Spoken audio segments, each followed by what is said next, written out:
My friend Mark, who owns Console Boat, is the go-to friend to have during boat days. I'm no boat expert by any means, but my friend's boat has some sort of radar that alerts him to any types of land masses, shallow waters and other boats, so we can sometimes stay out on it until it gets dark. This happened on a hot summer day in mid-August, when Mark took 5 of us out on the boat just to drink in the lake and then hours later.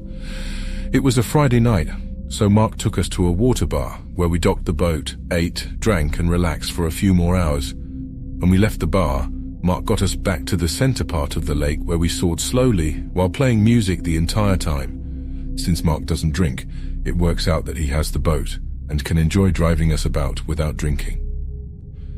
As we approached a lighthouse, everyone agreed that lighthouses at night have a transitional and disturbing feel.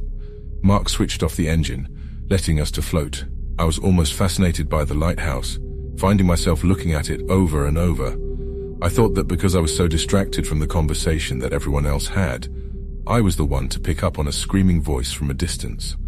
I started to say to stop the music a couple of times before Bob paused it. We were now floating next to an island that sat passively in the distance. The screams were definitely coming from the island. We were too far from the coast and the Barra Island for them to be coming from those places.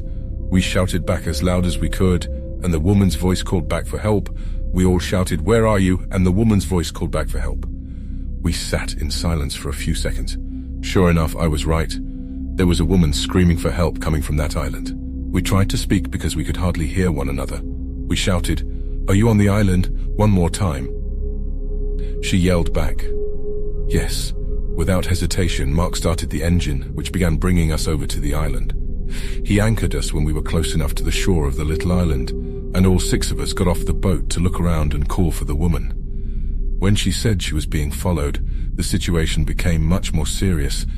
The island wasn't that big, and with 6 of us searching the area with flashlights for her, we were sure to find her on the opposite side of the island when we heard a woman scream that sounded partly muffled. My friends and I shouted for each other to gather on that side of the island, and we all ran there as fast as we could. My feet were bleeding as I ran through painful brush while barefoot, but when I reached the other side of the island, no one was there. I ran into my friends Mark and Bob, who were already there, and they reported hearing a boat motor driving away. There was also a fresh wake in the water that was clearly from a boat that had just left, but it was too dark to see anything further out to sea. I reported this to the Bay Patrol by calling 911 so that they could keep an eye out for any enigmatic boats with their lights off. When a Bay Patrol boat arrived at Mark's boat, where we were anchored, we all told the 2 policemen aboard what we had seen. To today, we still have no idea what that was about there. They walkie-talked to I'm sure every other boat on duty, and it became a whole manhunt.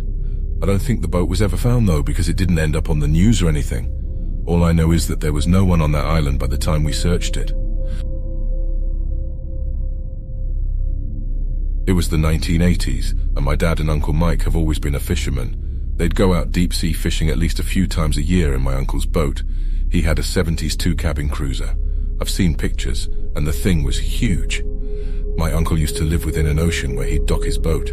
My dad would go up there for a weekend there once. My father tried to get me into it, but I don't like it.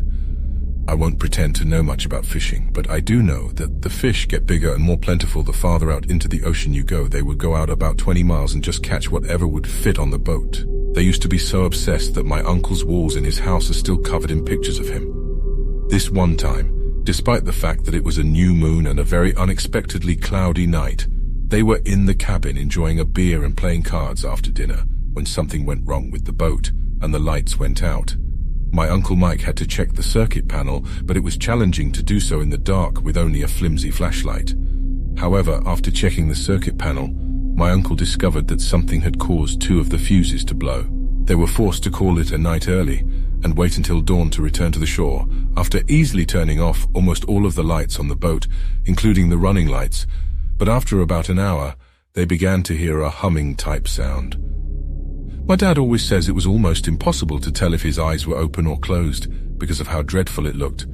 My dad and uncle noticed a strange humming sound coming from behind the boat, and when they got there, they realized it wasn't any kind of fish. Instead, they thought it sounded like a person groaning. But even with the flashlight, they couldn't see more than about 10 feet in front of them. Since it was beginning to rain, the 2 of them decided to go inside the cabin, because it would have been dangerous to try to steer the boat in the total darkness. They went to bed the following morning. At the crack of dawn, my uncle woke up my dad and instructed him to come outside to the deck. Through the dense fog, they could see another boat floating in the near distance. My uncle Mike drove the boat closer to the vessel and then blew the whistle he had on board to try to get anyone's attention. Who may have been in the cabin? The boat looked like it could have been abandoned though, so attaching a rope from one boat to another. My Uncle John attached a rope from one boat to another. My dad claims that my uncle didn't even dare go down and see the body after his brother told him what he saw. He jumped onto the boat. The cabin door was unlocked. He stepped down into the cabin and smelled the foul, sickening smell of death. He saw a man hanging by a rope in the cabin, and he tried to throw up into the water. When the Coast Guard arrived, my dad and uncle contacted it through the radio and showed their current coordinates. They still don't know what the humming sound they heard was.